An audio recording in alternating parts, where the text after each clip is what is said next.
Hey guys, welcome back to Adventures Cosmic. I'm Cosmic, and we are on Blackmore Sisters Cozy Mystery Series, book number 7.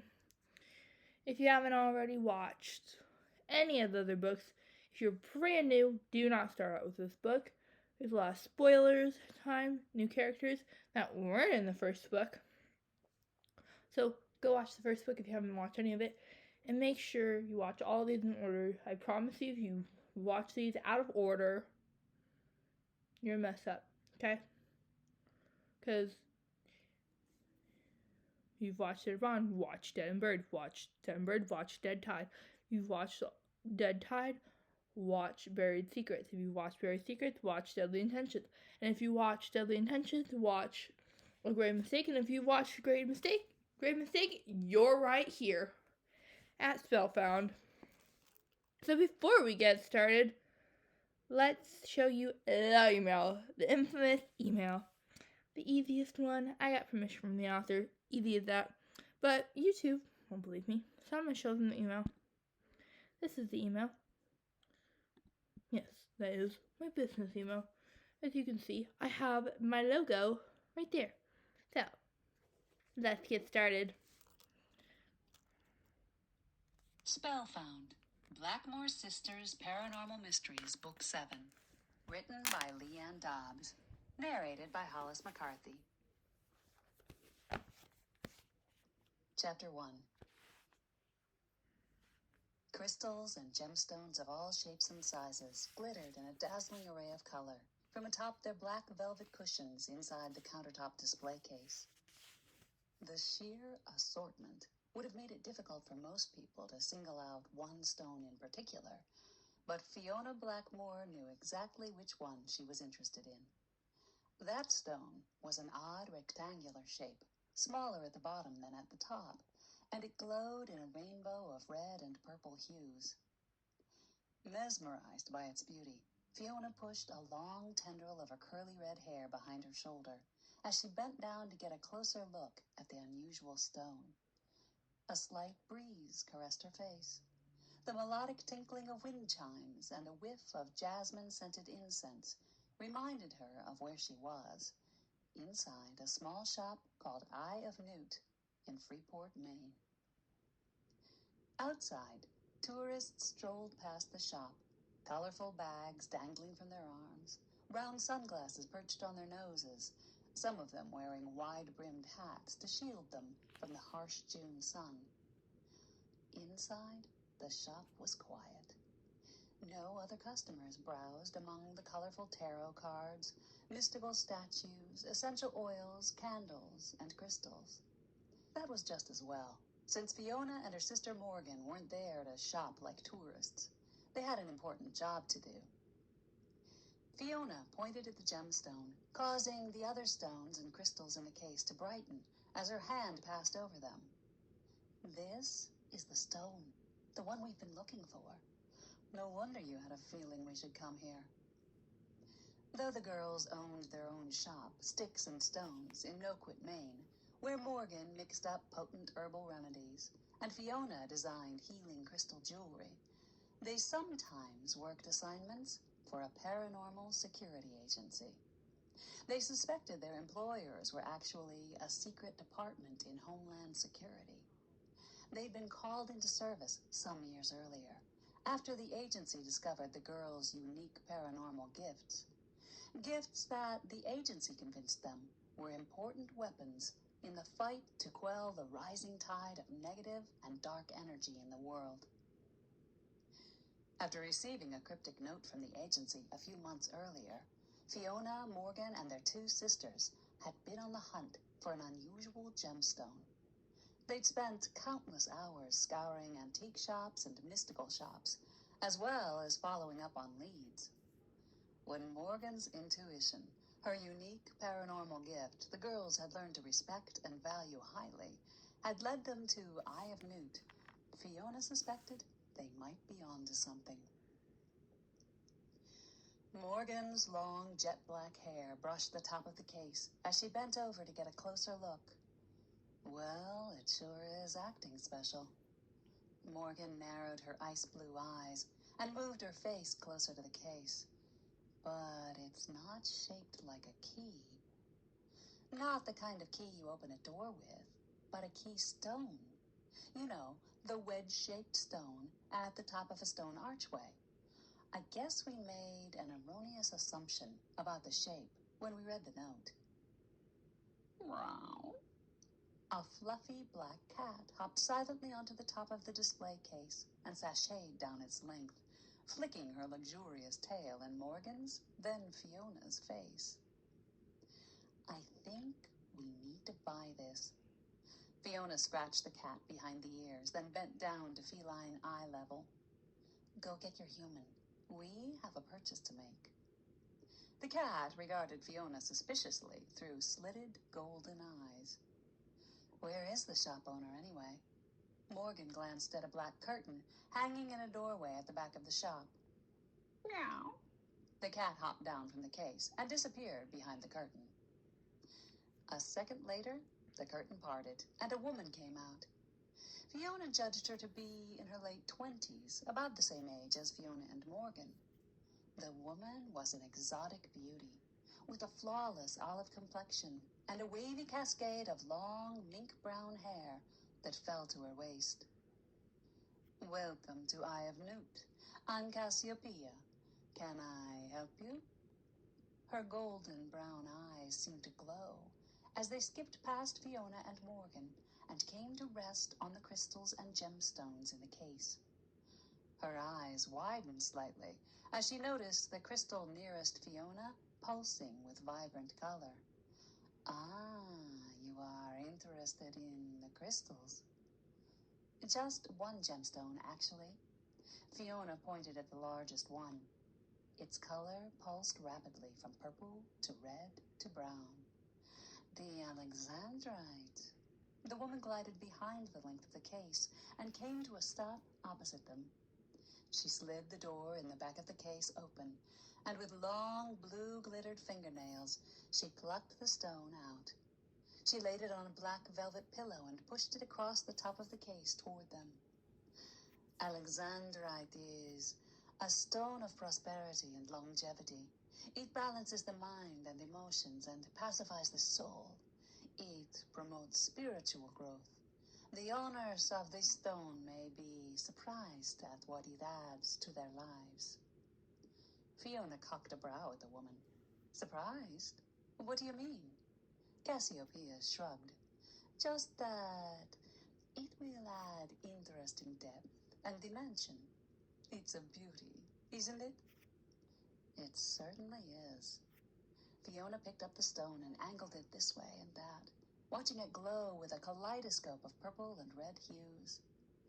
This one has an extraordinary cut.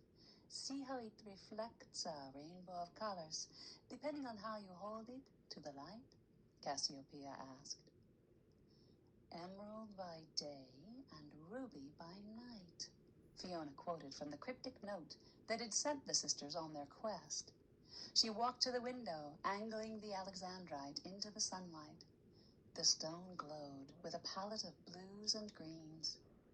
Amazing, isn't it? Cassiopeia looked at Fiona knowingly. It reflects different colors in natural light than it does in incandescent light. Fiona walked back and handed it to Morgan, who placed the stone in her palm, then held it up to eye level. It's fascinating.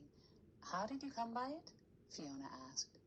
That particular stone comes from a unique collection. A renowned gemologist from Salem, Massachusetts recently passed, and her estate sold off most of the collection. I was lucky enough to procure it. Cassiopeia spread her hands to indicate the contents of the case. Would you happen to know the person's name? Fiona asked. Of course. It was Amity Jones. Have you heard of her? Morgan and Fiona exchanged a look. They hadn't heard of her, but it was obvious the stone was the one they were looking for. No, but we'll take the stone.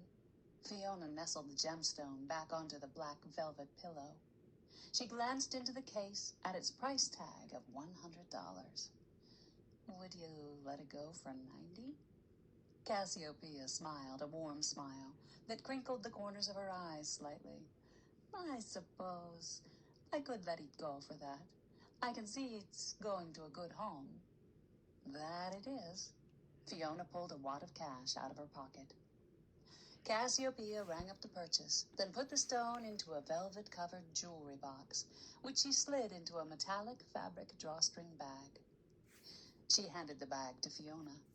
I hope to see you again soon, she called after them as they exited to the street. As Fiona and Morgan left the shop, a dark-haired man in a black leather jacket came from behind the black curtain. He joined Cassiopeia at the window, where she watched the sisters walking down the street. The man was no stranger to the Blackmore sisters. In fact, he'd been watching out for them for years now, helping them and guiding them, though the sisters would never know how much. His job of keeping them safe and out of trouble was not an easy one, and he took it seriously. Their powers are getting stronger, but they are still not fully developed. Cassiopeia turned concerned eyes on Matteo. Do you think they're ready? Matteo's handsome face creased with worry. His velvety brown eyes remained on the two sisters until they disappeared out of sight. They will have to be ready. Cassiopeia sighed and turned away from the window.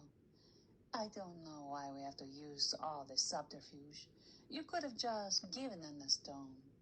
Matteo shook his head. It's what was written by the ancient energy masters. They need to seek it out for themselves. Cassiopeia waved her hand.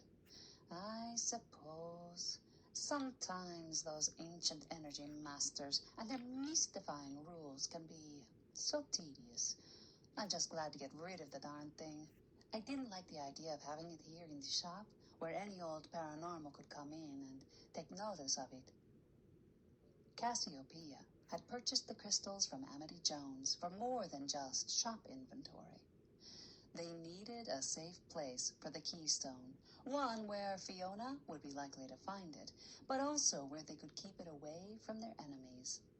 Cassiopeia could easily have hidden the stone if she sensed an enemy paranormal about to enter the shop, and since the items which were purchased from the estate, as well as the names of those who purchased them, were kept private, no one who knew Amity Jones, had possessed the special stone, would be able to find out where it had gone. The Paranormal Guild had hoped they could rely on Morgan's intuition to bring the girls to the shop. That had proven true today. Luckily, you didn't have to keep it for long. I knew my girls would come through. Matteo pulled out a black motorcycle helmet from under the counter. Cassiopeia clutched at his arm as he turned to leave. Remember, your role is to guide only. I remember. His eyes drifted out the window again. Is that why they're not But they together? may need some help, and I intend to be there when they do. They'll have all the help they need if they learn to accept the spells.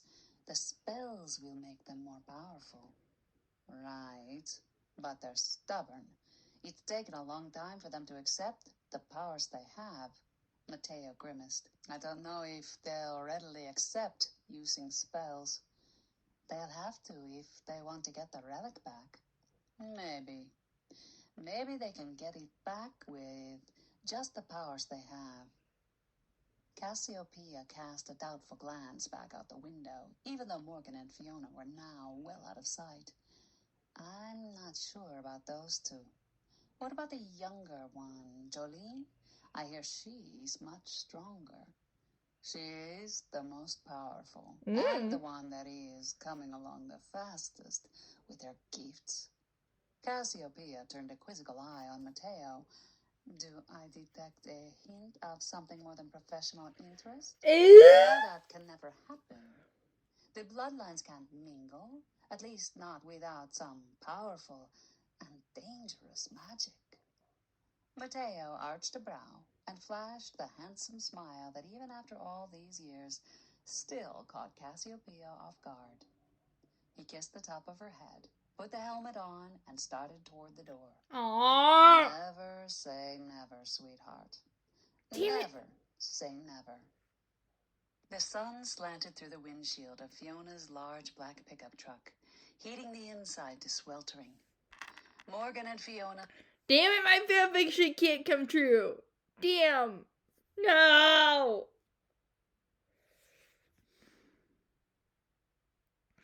No.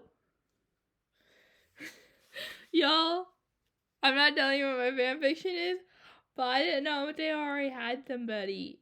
So, yeah.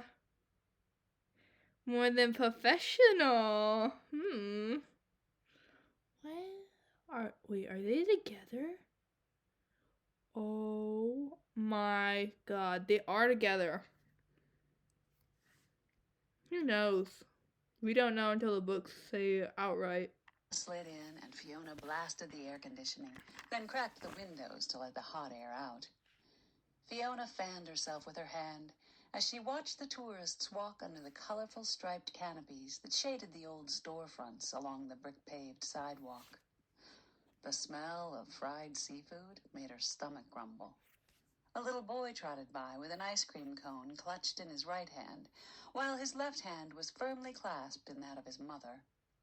His short legs worked overtime to keep up with his parent, as the mound of ice cream wobbled precariously on top of the cone. Fiona licked her lips, thinking an ice cream would taste pretty good right now. It was just about lunchtime, too. Maybe she would have ice cream for lunch, if Morgan didn't insist on heading home too quickly. A rustling sound from the seat beside her brought her attention back to the matter at hand. Morgan lifted the velvet-covered box out of the bag, snapped it open, and retrieved the stone. She placed it in the palm of her hand. Darn thing doesn't glow like it does when you hold it. Do you really think this is the stone in the note? Yes, it makes perfect sense now. I know we were looking for a stone shaped like a key, but have you ever seen a gemstone in that shape? Fiona asked. Morgan shook her head. Me either. It would be incredibly difficult to cut one shaped like an actual key, so this must be it. And your intuition did lead us here. Fiona let her voice trail off. Fiona, Morgan, and their two sisters, Celeste and Jolene, each had special paranormal gifts. Fiona's gift had to do with crystals and gemstones. Her energy meshed with the energy inside them and made them more powerful. She was able to amplify the mystical properties of them and had recently started to hone that gift to be able to use them for other purposes, like defending themselves against other paranormals. Fiona's gift was intuition. The eldest Blackmore sister had once told Fiona that she always thought she was just a little more observant than the average person. Turns out it was a true gift, and that gift had led them to this very store, 1 hour away from their seaside home in Noquit, Maine. They'd been searching for the stone in various shops and estate sales for months when Morgan had suddenly got the urge to come here. Good thing they'd followed up on it, since it appeared that the stone had been waiting for them here the whole time. Fiona knew it had to be the stone they were looking for by the way it practically pulled them into the shop. As soon as Fiona had parked the car here, Morgan had honed in on the eye of newt like a dowsing rod finding an underground spring. It was about time they found the darn thing. She knew its discovery meant they would have to embark on a mission to find the relic. The stone was just the first part of that, according to the note.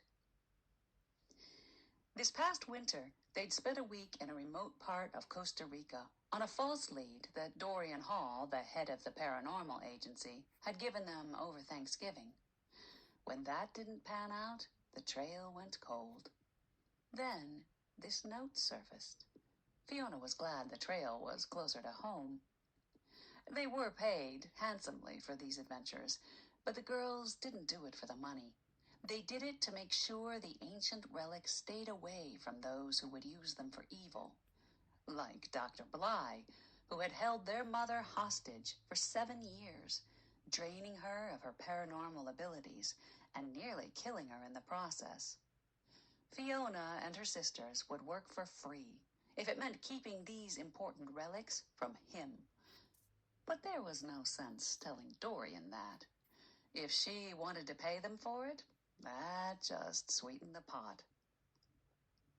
At least now the message makes a little more sense, Morgan said. Fiona recited the message from heart. The keystone that is emerald by day and ruby by night will unlock the path to viewing the future. At the source of the stone, you will find the first clue. I wondered how a stone could be emerald during the day and ruby at night. I hadn't considered alexandrite, Fiona admitted. Morgan frowned down at the stone. How does it do that? It's in the way the minerals absorb the light, Fiona explained as she eyed the ice cream shop down the street. Different types of light cause it to reflect differently, and your eye sees a different color.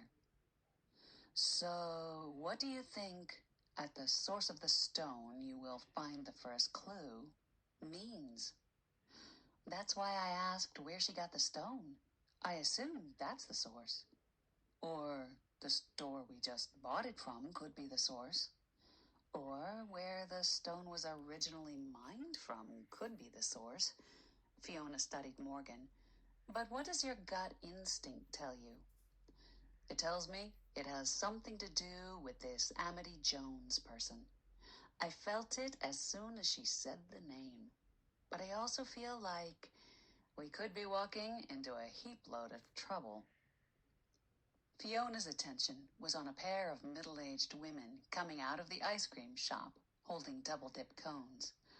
When aren't we walking into a heap load of trouble? True. And at least we have a lot of practice fighting off the bad guys. So, trouble isn't that big of a problem anymore. Right, as long as we keep our skills honed. And watch out for Celeste. Worry over Celeste stole Fiona's attention from the ice cream. She feared for her sister whenever they came up against a paranormal enemy. Celeste's gift was seeing ghosts. Unfortunately, that didn't help defend her against paranormal attacks. Sure, she was a top-notch karate expert, but she wasn't able to singe people with hot rocks like Fiona, or zap them with streams of energy like Jolene, or even use her intuition to anticipate their next move, like Morgan. Sometimes the opponent's spirit could help her out by pointing out weak spots, but that was only if the spirit appeared, which didn't always happen. For the most part, she was defenseless. But at least we have Jolene. She makes up for it. And you've got some pretty good skills with your rocks now, Morgan added. Fiona had recently perfected the skill of turning small stones into blazing hot projectiles that she could fling at an enemy, inflicting them with hot, searing pain, which usually made them turn and run. It had come in handy quite a few times already. So, what do we do now? Fiona wanted to tap Morgan's intuition as how to proceed. She hoped it would include a single-serving chocolate chip with chimneys and a waffle cone. It says to follow the source, but the source, Amity Jones, is dead. That's a good question. I think we need to find out what this Amity Jones was up to. Maybe we can figure out if she was working with someone and question them. Fiona watched a motorcycle whiz by, the sunlight glinting off the rider's black helmet. She shut the truck off and opened her door. Good thinking. And I know just the person who can figure that out. After we get an ice cream. Chapter 2. Jones could be mad. It took a little over an hour to get from Freeport to the girls' hometown of Noquit, Maine.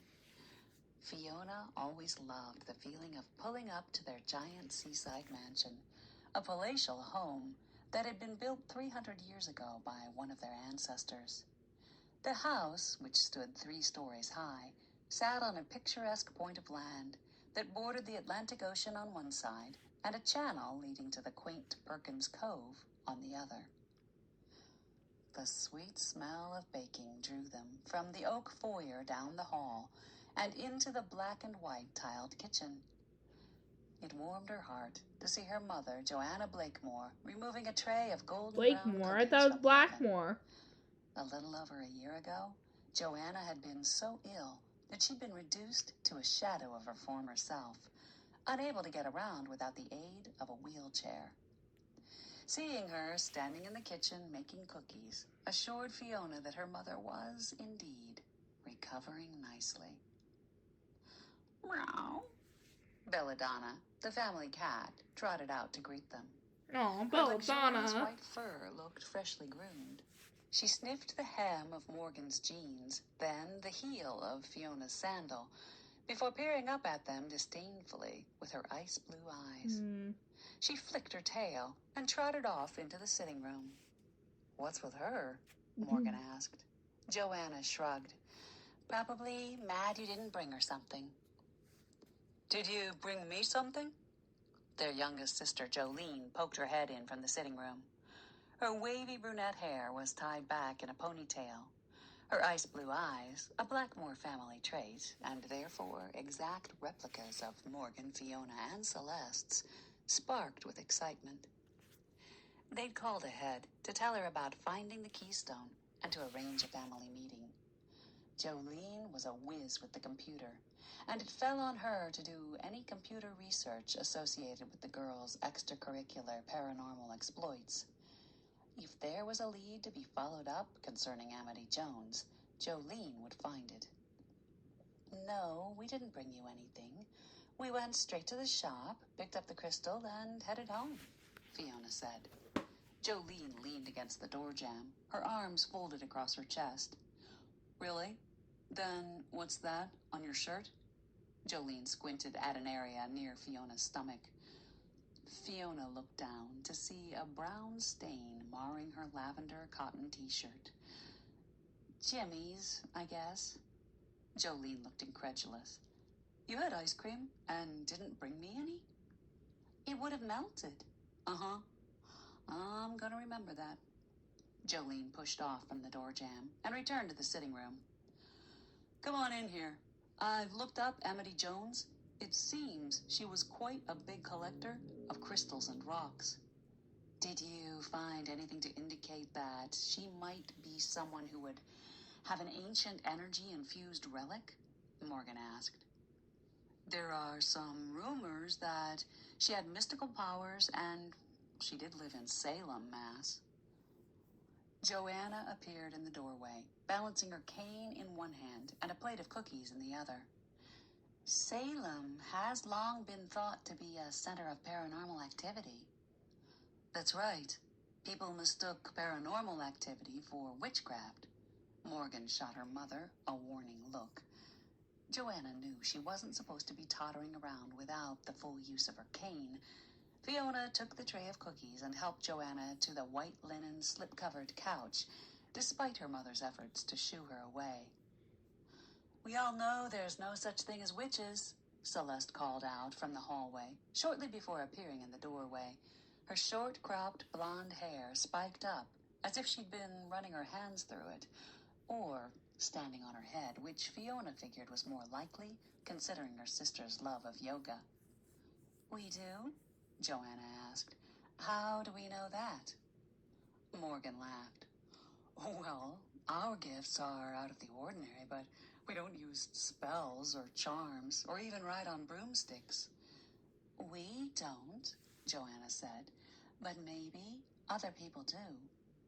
Who's to say others don't have unique gifts that are similar to the traditional ones that people associate with witches?"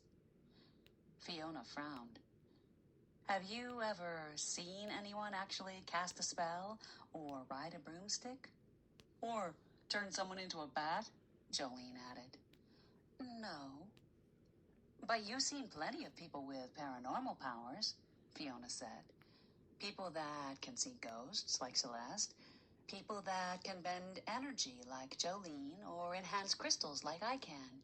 Or that have a way with herbs and uncanny intuition, like Morgan. I think what really happened back then is that people didn't understand paranormal abilities, and they persecuted those who had them. Or people that didn't even have paranormal abilities were persecuted because someone either didn't like them or wanted them out of the way.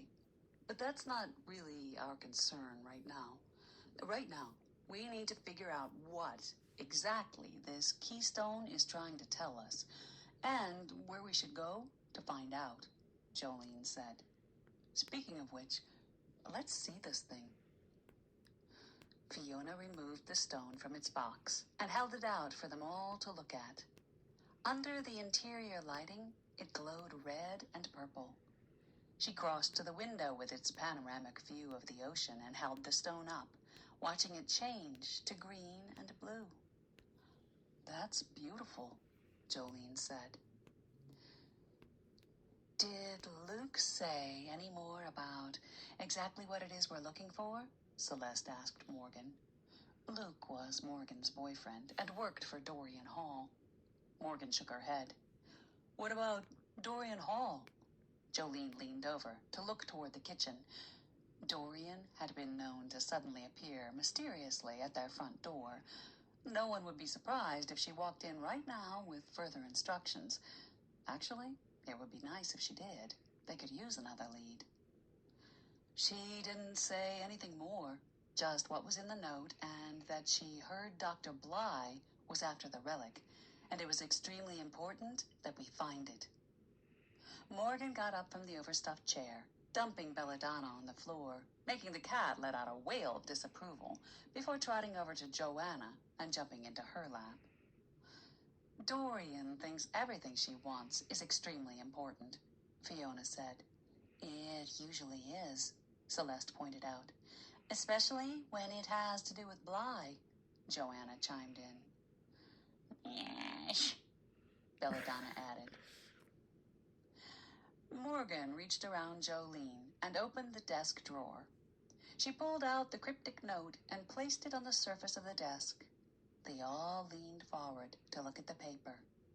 Even Belladonna rousted herself from Joanna's lap and leapt silently onto the desk, pushing at the paper with her paw, setting it off kilter. Jolene straightened the paper. Belladonna pushed it again. Jolene slid the paper away from the cat and read the note aloud. The keystone that is emerald by day and ruby by night will unlock the path to viewing the future. At the source of the stone, you will find the first clue. We know the keystone that is ruby at night and emerald during the day is the Alexandrite gemstone you have in your hand, Morgan said to Fiona.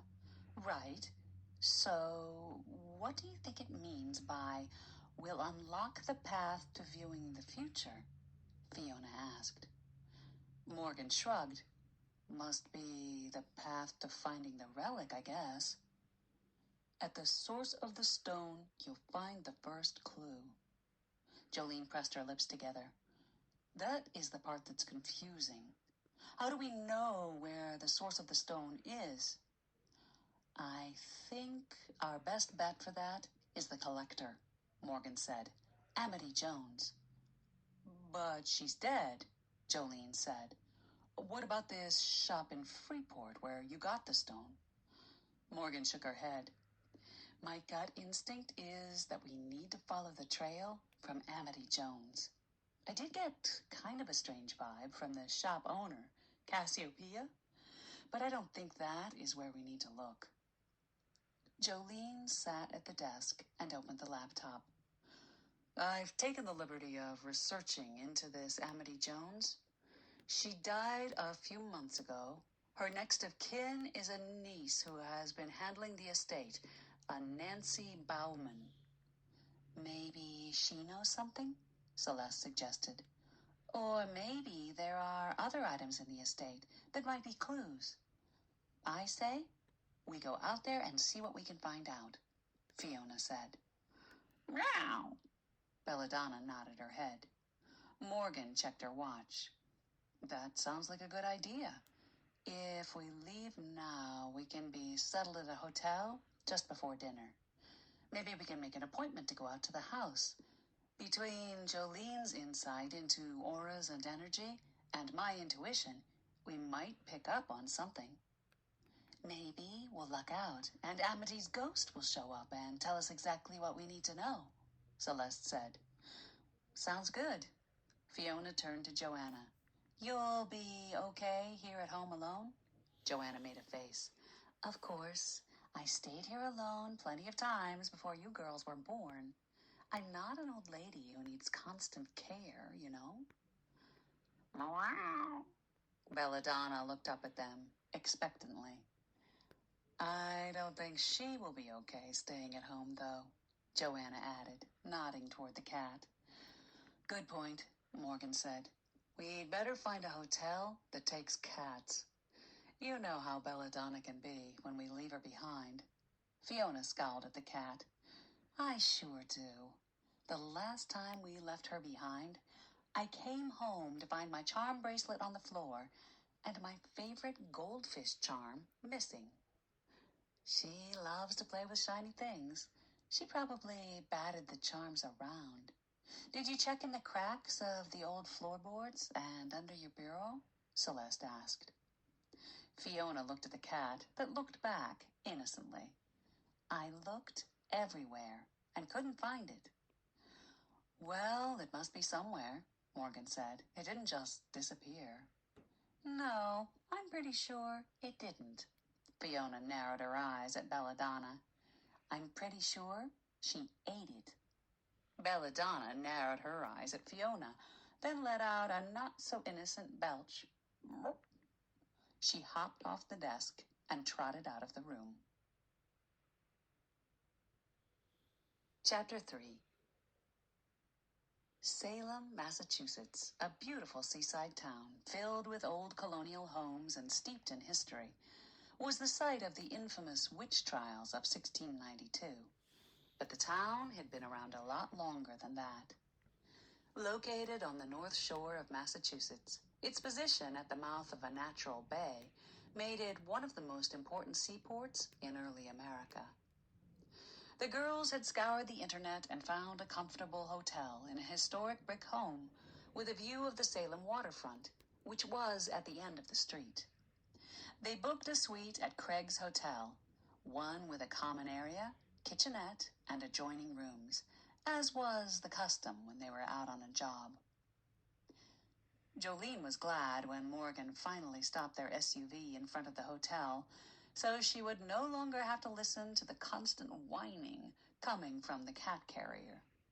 Sorry, buddy. We have to keep you in this crate. You know how hotel people are. Celeste rubbed Belladonna's forehead through the mesh webbing at the front of the canvas cat carrier. Yes, it is tough, but they do expect you to be in a carrier and crated in the room. If they know you are going to be running about willy-nilly, they'll never rent to us. It won't be that long. Morgan twisted in the driver's seat to peer in the carrier. Perhaps we should actually keep her confined to the crate, like we promised the hotel owner, though I doubt that would keep her from getting into trouble. Belladonna had a way of turning up in the strangest places. The sisters didn't know how it happened. The places she appeared were usually too far for her to get to on her own. It was simply one of the many mysterious things the girls had come to accept as normal when it came to their cat. Let's get settled. Jolene hopped out of the SUV and popped the tailgate open. The sound of a motorcycle whizzing by caught her attention. Hey, is that Mateo? It was impossible to tell. The motorcycle was now too far away, and the driver had a helmet on. But what Jolene could tell was that there was a slim woman on the back, her long dark hair flying out from beneath her helmet. Mateo with a woman? Jolene turned around to find Morgan smirking at her. Jealous? Morgan teased. Ew! Jolene's cheeks heated as something sharp stabbed her heart. Indigestion? Certainly not jealousy. She didn't have anything going on with Mateo. Well, except for that electrifying kiss they'd shared on Thanksgiving. Ew! And those fluttery feelings she always had when he was around. Okay. What if,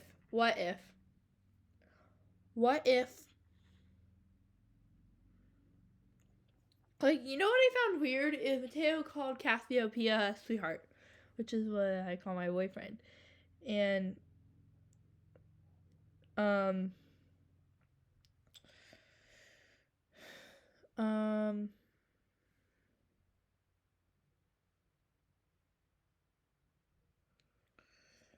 what if they're not actually together?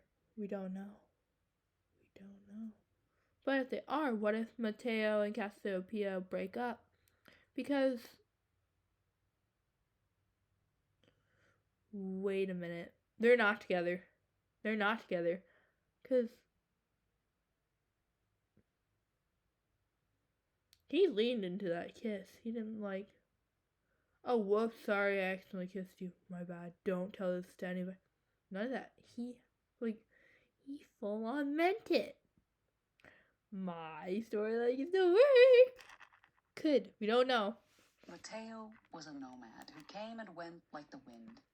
Even though he always seemed to show up when she needed him most, he wasn't reliable boyfriend material. Not that Jolene was even in the market for a boyfriend. She preferred to be on her own. She hefted her overnight bag onto her shoulder, picked up the cat carrier, and proceeded into the hotel. The lobby was decorated in pale yellow with white trim. Antique paintings and gold frames lined the walls. A welcoming fire burned in the marble-surrounded fireplace, despite the fact that it was almost the end of June and quite warm out. Antique furniture sat atop jewel-toned oriental rugs. The desk was made from quarter-sawn oak, polished to a honey-gold shine. A middle-aged man, plump around the waist and wearing black-rimmed glasses, smiled as Jolene appeared. "Hi, we reserved a suite, Blackmore." Meow. His smile faded as his gaze drifted from Jolene's face to the cat carrier. Right, the people with a cat. He looked over her shoulder as Morgan, Celeste, and Fiona entered the lobby. "Do you have a proper crate? We require the cat be kept in a crate if you're out, with their cat box." "Yes," Jolene assured him. "It's all in the car. We'll bring it up once we get settled." "Humph. Very well, then." He typed on the computer, then dug under the desk and came out with 2 cards. "We only give out 2 keys."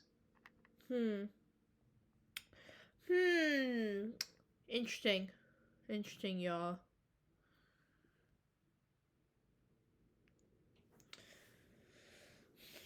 Because if you really think about it, why does he have this reaction to having hotel guests? Why? What's his problem with Belladonna? Is he working for Bly? Because if he is, they're screwed. They're screwed, like, hard. We better keep that gemstone with them at all times. "That's fine. We usually go everywhere together anyway." Jolene grabbed the keys and turned away from the desk. "Top of the stairs and to the right," the man called after her. Their rooms were decorated with antiques, similar to the lobby, with 4-poster beds and fireplaces in every room. Comfortable antique reproduction furniture was in the common area. A small kitchenette took up one corner of the room, and there was a small table where Jolene set up her laptop. The room was quaint, with wide floorboards that creaked when they walked on them. There was a slightly musty smell of old books wafting out from the many bookshelves that were in every nook and cranny. It was air-conditioned, but stuffy. Morgan opened a window to let some air in. A soft, lulling swish of traffic filled the room, along with the faint smell of the sea. "I'm starving," Fiona said. Jolene's stomach growled. "It is supper time." "We can get something after we call Nancy Bauman." Morgan made the call and put her cell phone on speaker, the sound of ringing filling the room. "Hello?" "Hi, Nancy. My name is Morgan Blackmore. I recently bought some crystals and gemstones that came from your great-aunt's estate. I was wondering if she had any more that you hadn't yet sold off." "You mean those rocks?" "No, I didn't find any others in her belongings." Morgan's shoulders sagged with disappointment. "Do you still have a lot of her stuff left? My sisters and I are avid collectors and would like to know more about the rocks, especially if she kept records on how she obtained them." "Records?" "Yes, she had journals and whatnot. Should I have saved them? They were just old scribblings, so I tossed them." "You threw them out?" "Couple of months ago. All that's left now in the house is some furniture and kitchenware. Are you interested in any of that?" "Maybe. We were mostly interested in the rocks, though, or anything that has to do with them." Morgan would use any excuse to get into the house. The sisters never knew when they might pick up an energy trail or run into a helpful ghost. "Well, there are a few old boxes in the attic. I don't know what's in there, but I can get those down if you'd like to look at them." Morgan raised her brows at her sisters, who all nodded enthusiastically. "We would love that." "Okay. Well, I'm not going back over tonight. What do you say we meet tomorrow around 10? "Sounds perfect." Morgan wrote down the address the woman provided, then snapped the phone shut. "Well, it's disappointing that she didn't keep those journals and doesn't have any other stones, but maybe we'll see something at her house that helps us out," Celeste said. "Maybe there's something in those boxes," Jolene suggested. "It would be helpful if we knew what we were looking for," Fiona added. "Meow." Belladonna hopped up onto the windowsill and blinked out the window. Scratch, scratch, clank. "Is something outside the window?" Morgan's face turned serious. Jolene knew what that meant. Morgan's intuition was kicking in. Jolene bolted to the window and ripped the curtain aside. No one was there. "Nothing?" Morgan asked. Jolene pushed up the window and leaned out to look down. They were on the second floor. A black wrought iron fire escape wound its way up the building beside the window. Below was a narrow alley with an opening at each end. "Maybe someone was cutting through the alley?" "It sounded like it was right here on the fire escape," Celeste said. "Wow." Jolene pulled her head in and stood back to let her sister look out. "There's nothing down there, just an old broom. Maybe it was on the fire escape and fell down?" Morgan grimaced. "Maybe." Fiona said dismissively, "I think you guys are being paranoid. Who would be spying on us? No one even knows we're here besides Luke, Jake, and Cal." Fiona rattled off their boyfriends' names. "Well, there is one other person," Morgan said. "Who?" "That woman from Eye of Newt. We asked where she got the crystals and stones from, so maybe she put two and two together and figured we would come here." "But why would she follow us? She could come here herself. She already knew the stone was from Amity Jones's estate." Morgan shrugged.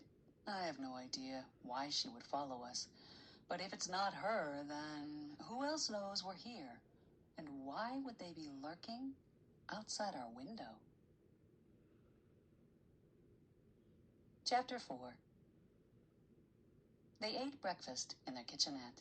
They'd brought a few things from home, like coffee, milk, cereals, and Celeste's healthy flaxseed, cottage cheese, and wheatgrass juice. They didn't linger over their coffees because they'd gotten up late and they had an appointment to keep. On the way to the SUV, they passed the hotel owner. He was using the broom they'd seen laying in the alley the night before to sweep the dirt out of the lobby onto the street.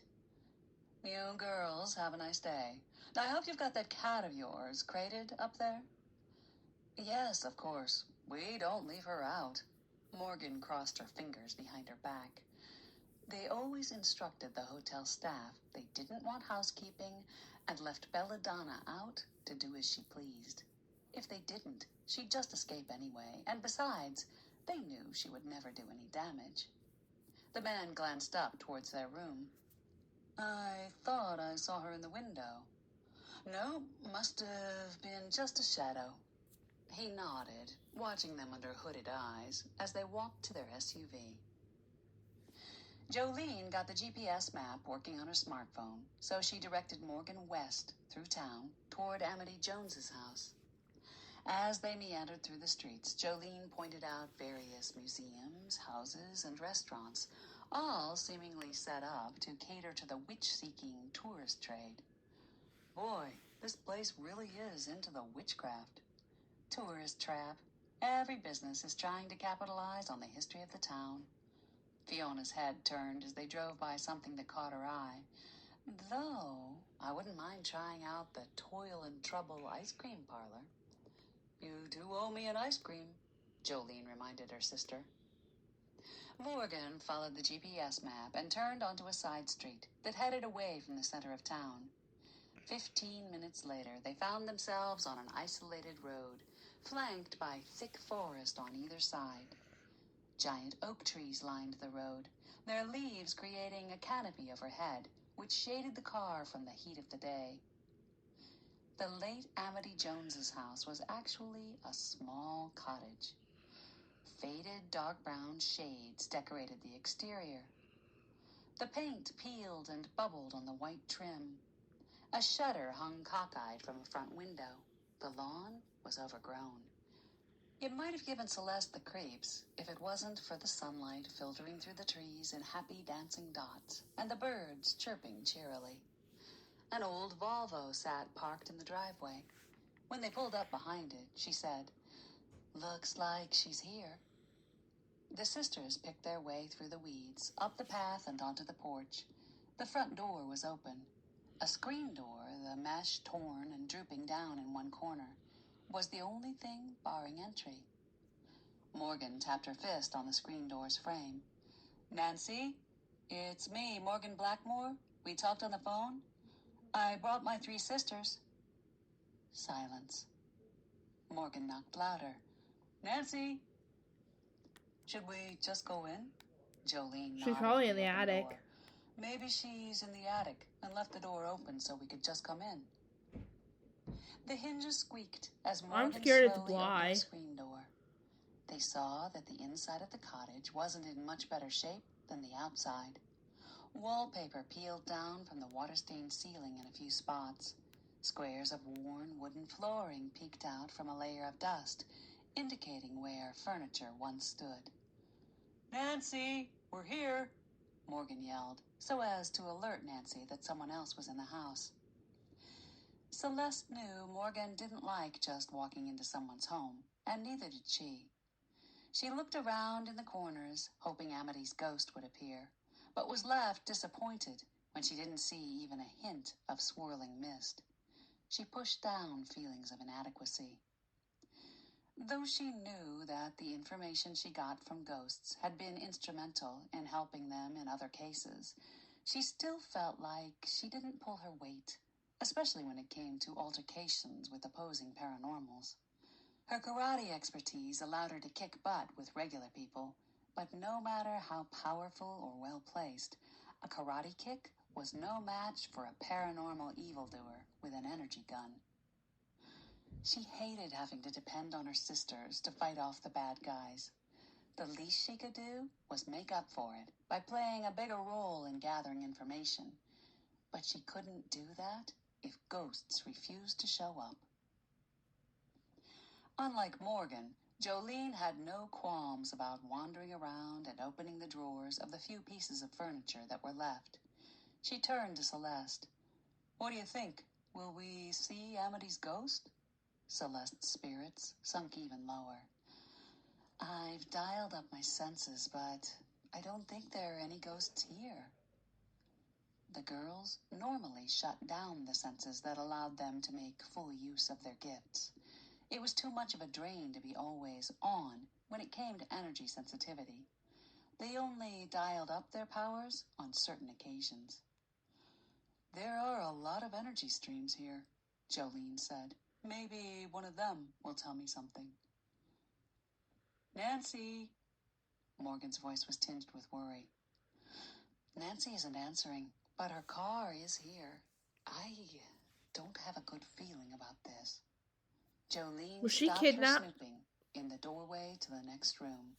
She said in a small voice, I don't think Nancy is going to answer. Celeste, Fiona, and Morgan ran to Jolene's side. The doorway was to a kitchen that hadn't been updated since the 1950s. The counters were white and gold-speckled laminate, edged with a strip of aluminum. The pine-covered doors and drawers hung open. The utensils, plates, cups, and saucers that had presumably occupied the cupboards and drawers sat piled on a rickety kitchen table. But Jolene wasn't looking at any of that. Her eyes were trained on the green and black tiled floor, where a lifeless woman was on her back with a letter opener stuck in her chest. Chapter 5. No. Fiona raced to the body, knelt down, and felt for a pulse. Nothing.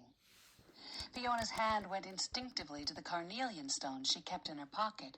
The stones had proven to have immense powers of healing at other times, but it was too late. The woman was already gone, and the healing stones weren't powerful enough to bring someone back from the dead. She's dead? Celeste's eyes drifted sadly from Fiona to the body. Fiona nodded. She saw Celeste's eyes dart around the room as if looking for something. Fiona realized her sister was looking for the ghost of the woman on the floor. Sometimes ghosts appeared at the time of death, but usually Celeste didn't see them until much later. Any sign of her? No. Celeste shook her head. That's too bad. Morgan pointed at the wound that had to have happened face to face. Her ghost could tell us